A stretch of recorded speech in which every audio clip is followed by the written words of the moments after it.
This morning we're reading from Path to Shiva, Lesson 34. How do we prepare for death?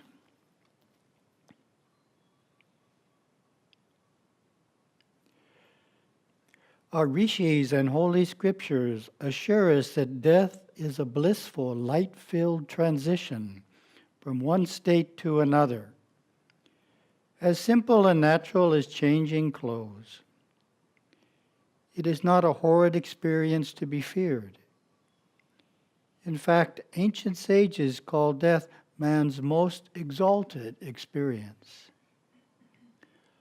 Our soul never dies, only the physical body dies.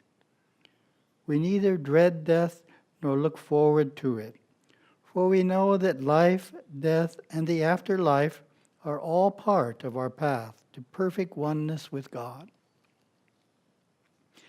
Death is a quick transition from the physical world to the astral plane, like walking through a door, leaving one room and entering another. If we are blessed with the knowledge that our transition may be soon, we fulfill obligations so that we have nothing on our mind except our sadhanas. We make amends and resolve differences with others, forgiving and letting go of conflicts of the past so that we are free of guilt and worry and don't carry those karmas into future births. We also execute our will, distributing our possessions and duties, not leaving these tasks to others. Then we turn to God through meditation, japa, and study of our holy teachings.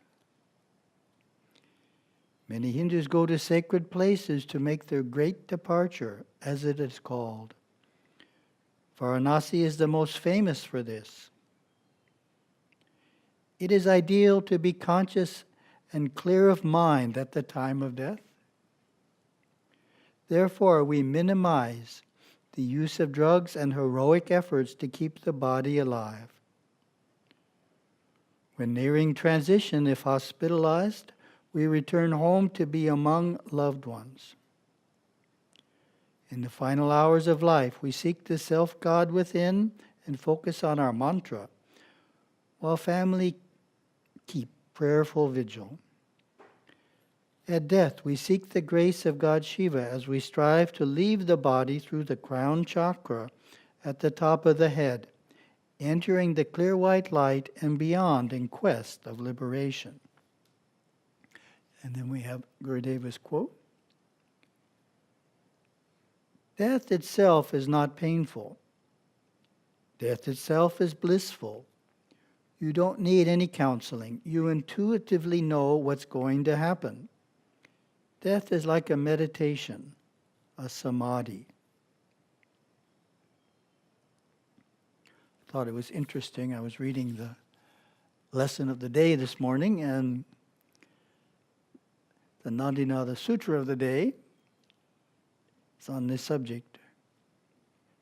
Seeking a natural death at home.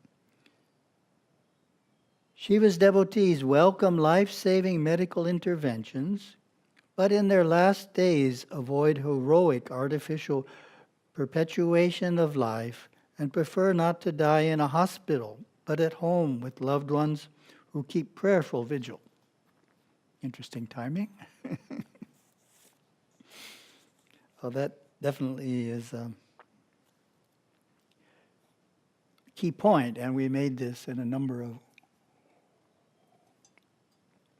articles we've published over the years about death and dying, that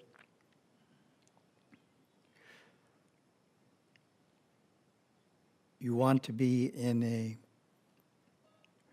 religious environment during your last few days, an environment that's uplifting, because the goal is to be in as high a state of consciousness as you can at the time of transition, not to be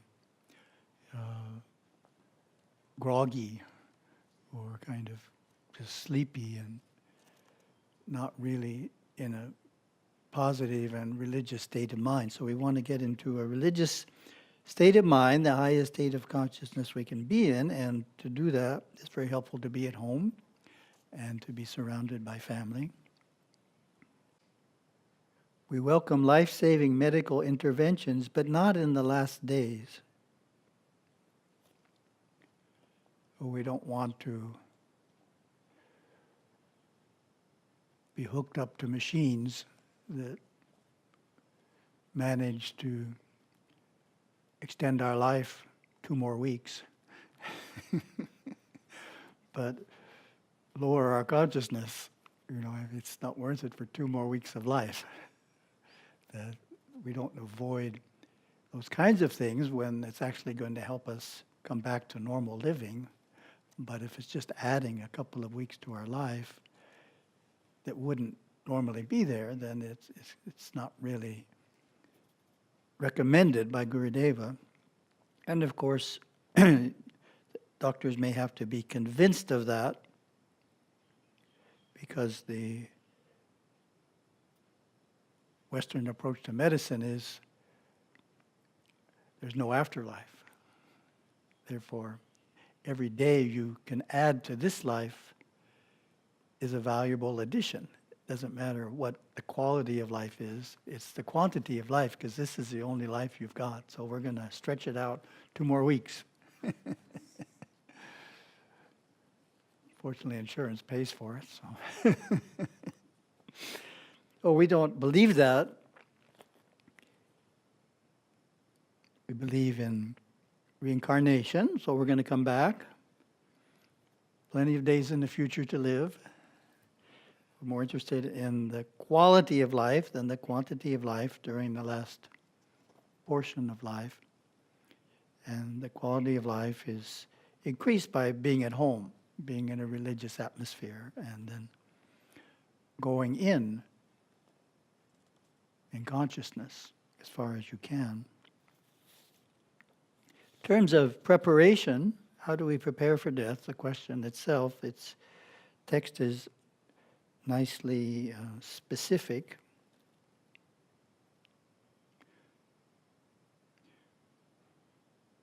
We want to fulfill any obligations we have so that our mind is clear of those. We want to make amends and resolve differences with others. And of course, it's always best if you don't put that off till the point of death. It might take quite a while. Try and do some of that every year. Better approach, but we resolve things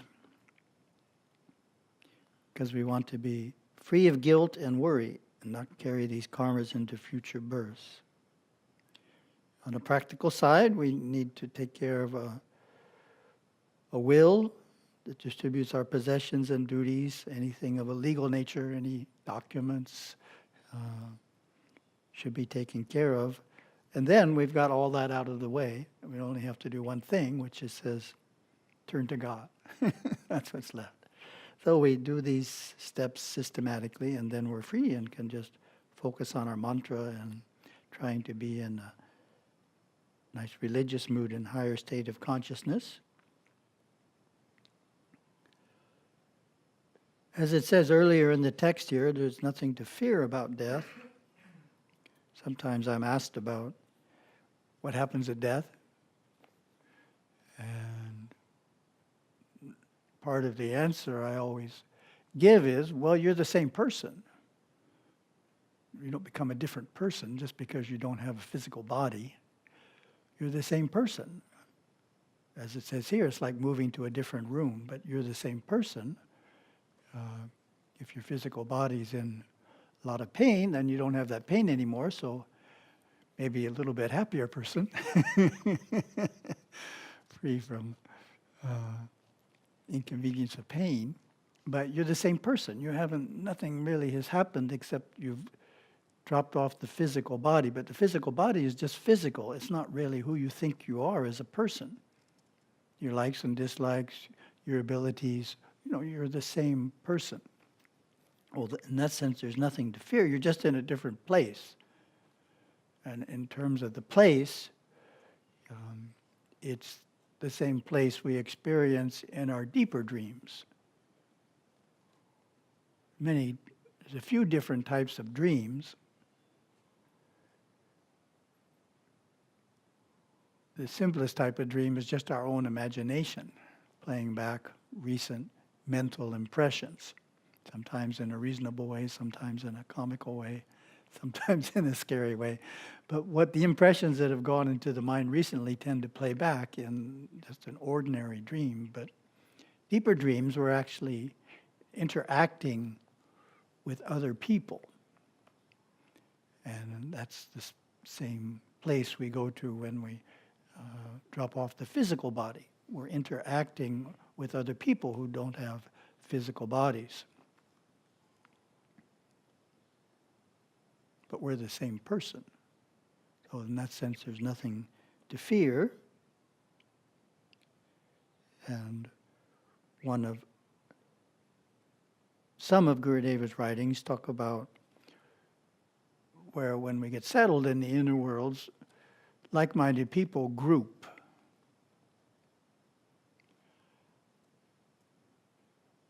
In the physical world, like-minded people are all spread out.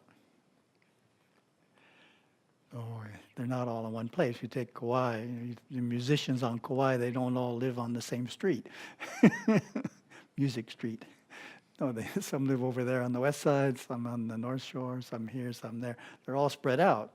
But in the inner worlds, people with similar interests tend to group together.